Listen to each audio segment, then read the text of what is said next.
Hey everyone, in this video we are going to cover 3 techniques to win a frame battle without attacking the other person directly. What I mean by this is the following. We're continuing our frame battle series. That is, you have 2 people on 2 sides of a table, and each one is trying to convince the other side to adopt their view of the world, to impose their view on the other side. But here's the key. Usually, if you attack too actively and too aggressively, you are going to seem try hard. So the best ways to subjugate the other side or to prove that they're wrong are the most subtle techniques. And what we're going to cover are 3 techniques to do precisely that. So in this video, we are going to focus on 3 subtle techniques to win a frame battle. Because here's the thing, if you are in a debate or in an argument, if you attack the other side too aggressively, you can notice how you can come across as try hard. Because if you really trust in yourself, then you don't really need to be doing this. So usually, the most effective techniques are the most subtle ones. They're the ones where you do a subtle shift in the negotiation or in the conversation, and then the other person implodes on their own. Or you set a trap and they make a mistake on their own. So these techniques are not meant to be aggressive, they're meant to be very subtle and to get the other side to lose themselves. So what we're going to cover are 3 techniques in specific. So the first technique that you want to use is to level the terrain, to break their frame, to take away their power, and to speak person to person. It's very useful, particularly if the other person has power due to context. For example, a teacher versus a student. Chances are, even if the student knows the same as the teacher does, the teacher has more power just because they're a teacher in this position, or a boss versus an employee. So this technique is very good if you are the underdog in this type of situation. And what you want to do is you literally want to ask the other person, hey, can we take this power thing aside and can we just speak person to person? It's very effective because in most cases, the person will always agree to it. They'll say, okay, of course we can speak person to person. And what you're doing effectively is you're asking permission to take their power away. You're saying, in other words, hey, let's step out of this frame where you have more power than me and let's go to another frame where we are both equals. And this allows you to have the same power as the other person does. And this is a great technique because almost nobody refuses to do it. So if you ask your boss, hey, can we step out of the boss-employee frame and just speak person to person? Chances are they're going to say yes.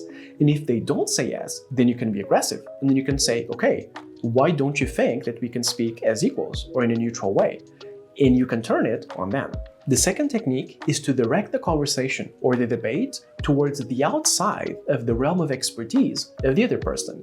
That is, we have a set of subconscious behaviors. We give ourselves permission to be more aggressive, more dominant, and more expressive when we think that we know about something.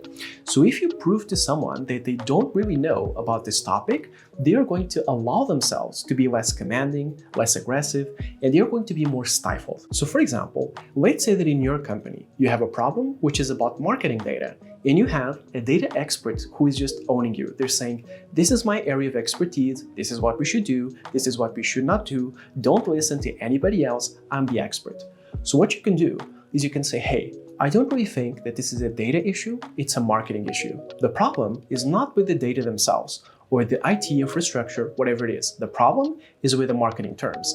If you take something out of the realm of expertise of someone, then they're going to feel less comfortable talking about it. That's one way to win a frame battle, because a lot of the frame battle is about permission. The one who believes in themselves the most wins.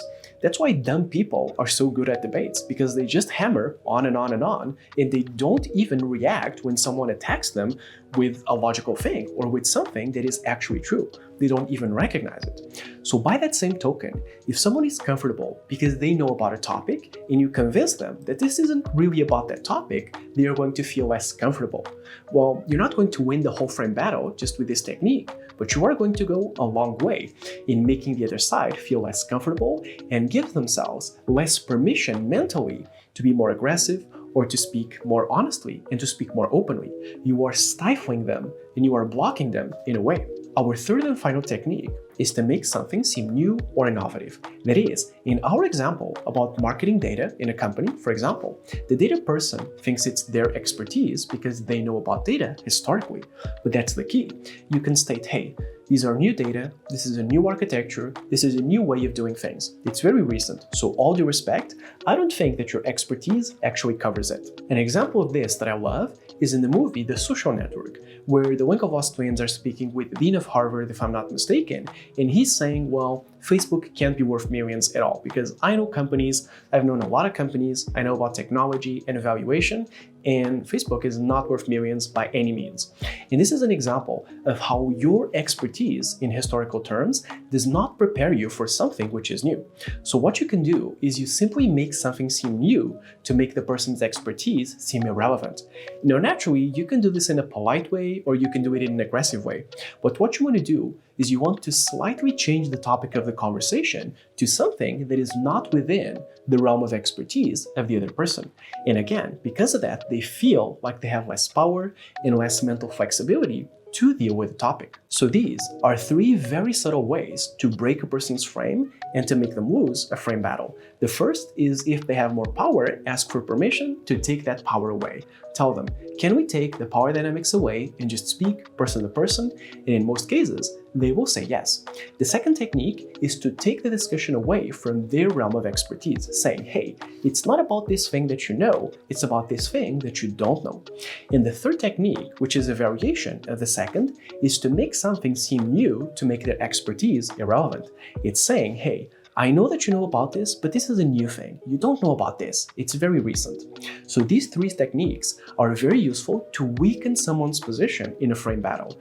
You don't need to actively attack them. You're just messing with their mind and making them be less flexible and less aggressive because they don't give themselves permission to argue the point. Remember to consider liking and subscribing if you've enjoyed the video, and remember to browse the channel for more negotiation and persuasion techniques, both in terms of this topic and for other purposes. Thank you so much for watching.